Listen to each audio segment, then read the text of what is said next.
안녕하세요. 네, 수파 여러분. 지난주에 이어 이번 주도 리뷰 컨텐츠로 찾아뵙게 되었습니다. 지난주 슈프림에 대한 이야기를 했었는데 이번엔 2부 어드밴스드 디비전에 대해서 이야기를 해봐야겠죠. 예. 혹시 수파를 처음 접하시는 분들은 지난주 영상을 보시면 시스템에 대한 간단한 소개를 참고하실 수 있습니다.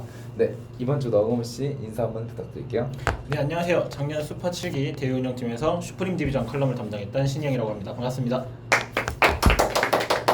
네, 안녕하세요. 작년 수파 7기 대운영팀에서 활동했고 수파 칼럼 어드밴스드 디비전을 담당했던 현 조직팀장 강문도라고 합니다. 네, 일주일 만에 뵀는데 잘 지내셨어요? 지난주 콘텐츠 촬영한 지 10분밖에 안 된 것 같은데 벌써 네, 일주일이 시간 지났네요. 빨라요. 네. 옷도 우연히 다 똑같은 거 입고 왔네요. 네, 저희 모두 마음이 통한 것 같습니다. 예. 네, 그럼 바로 리뷰 이야기로 들어갈게요. 오늘은 조혜 팀장님께서 네. 담당하셨던 2부 그쵸, 리그 그쵸. 어드밴스 리그에 대해서 그쵸, 리뷰 그쵸. 컨텐츠를 진행할 텐데요. 준비되셨나요? 그렇죠. 술 5병 먹고 다닐 수 있어요. 네, 술 5병을 못 마시는 걸로 알고 있는데 네, 네. 네, 일단 시작하겠습니다.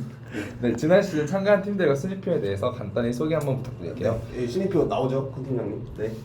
네, 2019년 어드밴스드 리그는 총 8팀으로 진행이 되었고요. 여기 순위표 보시면은 서강축구반, 연세대 WTF, 한양대 라이언, 서강대 클라시커, 과기대 FC 서울테크, 한체대 리히트 언비튼, 그다음에 서강대 벤츄라 이렇게 8팀이 속해 있었습니다.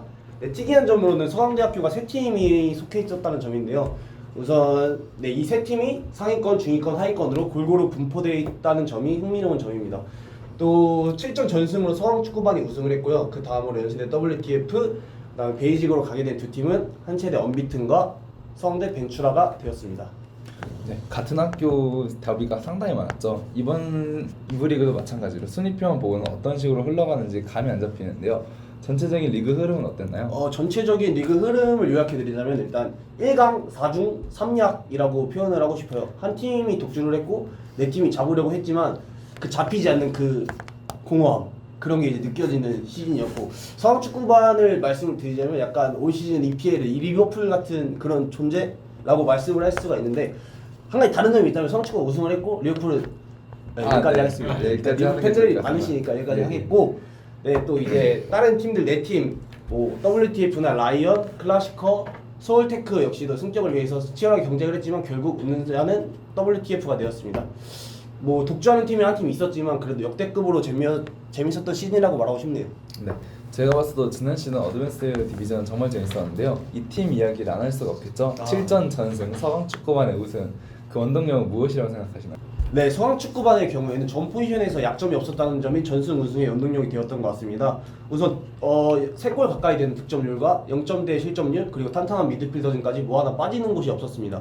또 개인 랭킹을 보시면은 득점 랭킹이 탑5에 이태호, 정승현, 김태민 선수 세 선수가 분포되어 있고 다음 도움 랭킹 역시도 탑5에 최한규, 이태호, 양승현 선수 세 선수가 분포되면서 공격이 어느 한 선수에 편향되지 않는 모습을 보여주었습니다. 또한 골키퍼 유승엽 선수와 수비진들까지 좋은 수비력을 보여주면서 강력한 공격만큼 강력한 수비를 보여주셨습니다.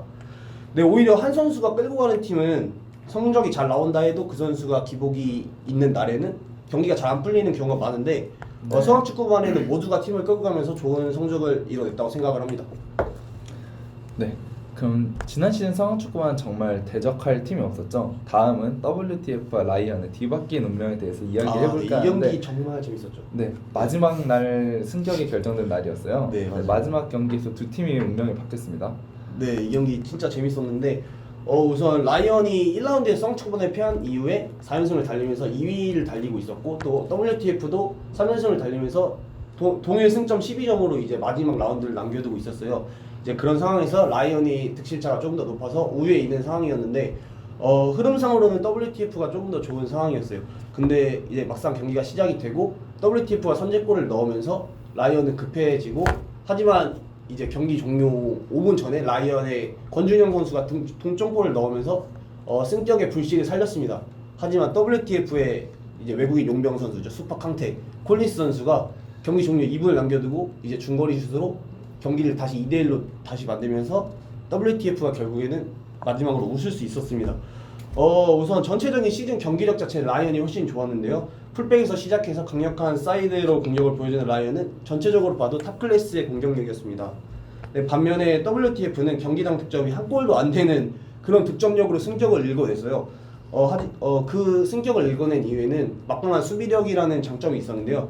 4실점이라는 막강한 수비력으로 승점을 읽어냈습니다. 4실점은 세계 리그 통틀어도 최소 실점률로 뽑히는데요.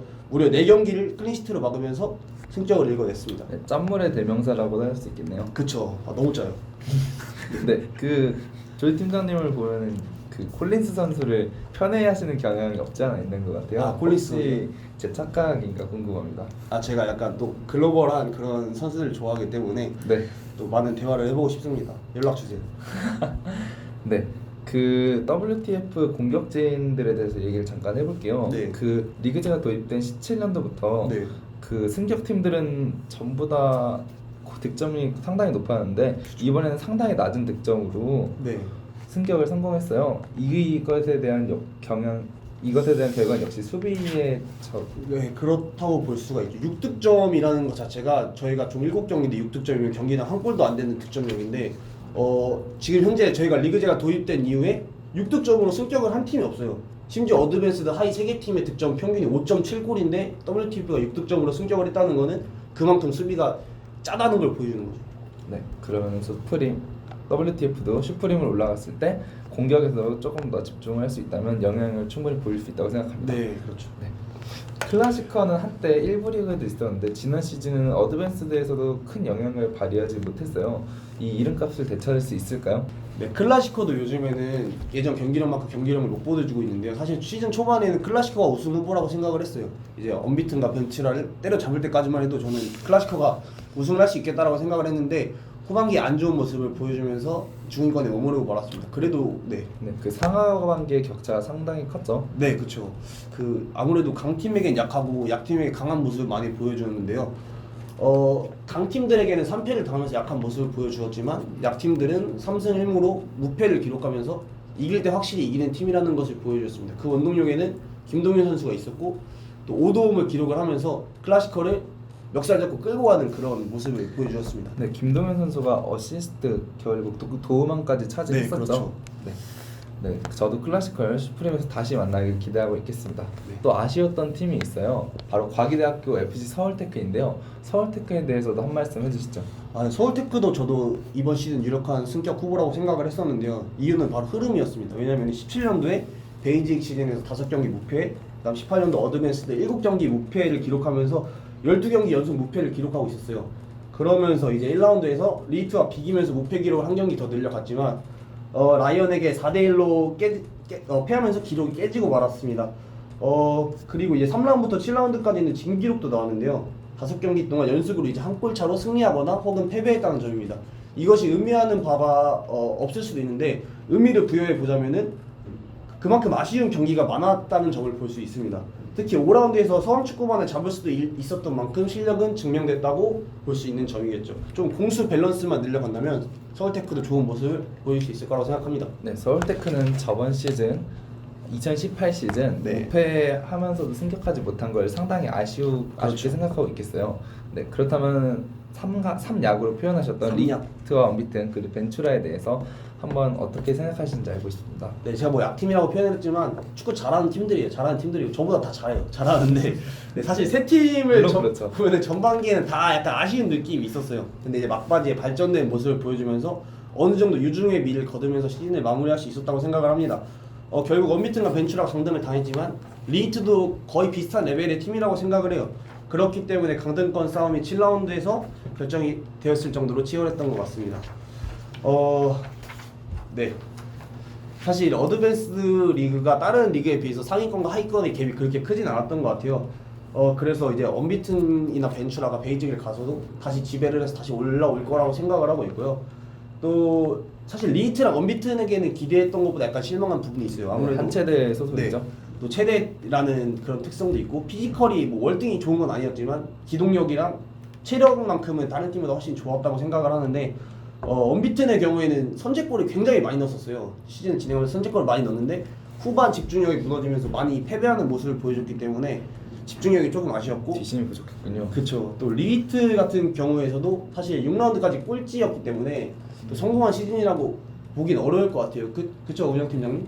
또 리히트 소속이시니까 한마디 어떻게 생각하세요? 리히트의 작년에는 리트답지 않은 실패하는 시즌이었죠. 내년에는 그럼 어떻게 생각하세요? 20년도에는 이제 어드밴스에서 스프링으로 갈 수 있는 그런 신입생들과 네. 복학생들이 들어왔기 때문에 스프림 한번 노려보겠습니다. 저희가. 아, 네. 기대하겠습니다. 또 이제 벤츄라 같은 경우에는 되게 윙 플레이가 기억에 남는데 사이드에서 정동원 선수, 이교석 선수가 흔들어주고 근데 이제 마무리가 조금 아쉬웠던 그런 느낌이 있어요. 윙 플레이는 좋았지만 그 마무리와 약간 수비력 때문에 최하위를 기록했다고 생각을 합니다. 그 삼약의 팀들도 뚜렷한 강점이 하나씩 있었지만 아쉽게도 아쉬운 점들이 하나씩 있었다고 생각합니다. 네. 그렇다면 이번에는 인상 깊었던 팀 얘기를 해볼 건데요. 이번에는 희영 씨부터 혹시 인상 깊었던 팀이 기억이 나실까요? 저는 개인적으로 연세대학교 WTF가 가장 기억에 남습니다. 6득점 4실점으로 이제 승격을 한 거잖아요. 네. 사실 6득점이라고 하면 아까 이제 그 조직 팀장님이 말씀해주신 것처럼 한 경기당 한 골이 채 되지 않는 공격력인데 그 완전 정말 짠물 수비. K리그로 따지면 이제 성남 FC 같은 수비력이라고 할 수 있는 거죠. 그래서 정말 리그를 봤을 때 수비가 굉장히 중요하다라는 것을 보여주는 그런 팀이었다라고 생각을 합니다. 효율적인 축구의 정석이라고 할 수 있겠죠. 그러면 이번에는 어떤 팀이 가장 인상이 남는지 말씀해주세요. 저는 또 한양대 라이언이 기억에 남는데요. 2라운드부터 5라운드까지 보여준 이 경기력은 제가 뭐 칼럼을 쓰는 걸 떠나서 한 명의 관중으로서 라이언의 경기를 지켜봤던 것 같아요. 우선 신장이 대체적으로 작은 편인 선수들이 많은데 그 신장을 극복하면서 빠른 스피드와 짜임새로 극복해내는 모습이 인상이 깊었고 또 풀백에서 시작을 해서 왼쪽 오른쪽 윙 플레이가 상당히 좋은 팀인데 왼쪽 윙이랑 오른쪽 윙에 김동환 선수와 권준영 선수가 있었어요. 라이언에 이제 그 선수들은 슈퍼 리그 통틀어서도 되게 경쟁력 있는 윙어라고 생각을 하고 또 6라운드에 그래서 라이언이 패배를 할 때 또 굉장히 저도 마음이 아팠습니다. 아, 네. 그 마지막 경기에서 이제 네. C비가 명확하게 갈렸죠. 그렇죠, 그렇죠. 네. 그렇다면 인상 깊었던 선수는 누가 있을까요? 인상 깊었던 선수 제가 피플카 브이로그 때는 또 아까 얘기하셨던 것처럼 콜린스 선수 뽑았는데 또 너무 네. 편해하는 것 같아서 국내 선수들 중에 한 명 뽑아볼게요. 예. 이렇게 말하니까 되게 저희 리그가 글로벌하게 보이긴 하는데 네. 그래서 저는 성악축구반의 이태호 선수를 한번 뽑아보고 싶어요. 이 선수는 일단 스탯이 말해주는 것처럼 5골 3도움 공격 포인트 1위라는 그런 스탯도 있지만 무엇보다 이 선수가 이제 나왔을 때와 안 나왔을 때 성악축구반에서 느껴지는 그런 아우라가 다르다고 생각을 하고 또 가장 인상적이었던 부분은 마지막에 이제 성악축구반이 6승으로 이미 리그 우승을 확정지었는데 언비튼과의 경기에서 전승 우승이라는 그런 욕심이 있었음에도 불구하고 신입생 선수들에게 기회를 주면서 7라운드를 치렀다는 점이에요. 근데 물론 전반전에 이제 일정을 먹히면서 약간 전승 우승이 힘들어지니까 고참들이 들어가서 다시 또 그 뒤집는 그 자신감, 저는 그 점이 서강축구반의 전승 우승을 만들었다고 생각을 합니다. 네, 성안축구반은 확실히 승격할 수 있는 품격이 있는 팀이라고 할 수 있죠. 그렇죠. 네. 네, 어드밴스도 리뷰 잘 들었습니다. 가운데 디비전이라는 특성상 8팀 중에 4팀이 빠져나오고 4팀이 새로 오게 되는데요. 그만큼 변수가 많은 디비전이라고 생각을 합니다. 새로운 4팀과 함께 진행될 2020년 어드밴스 리그도 기대해 주시면 감사하겠습니다. 다음 주에는 수파의 기반을 책임지는 베이직 디비전 리뷰 영상과 함께 찾아뵙도록 하겠습니다. 감사합니다. 감사합니다.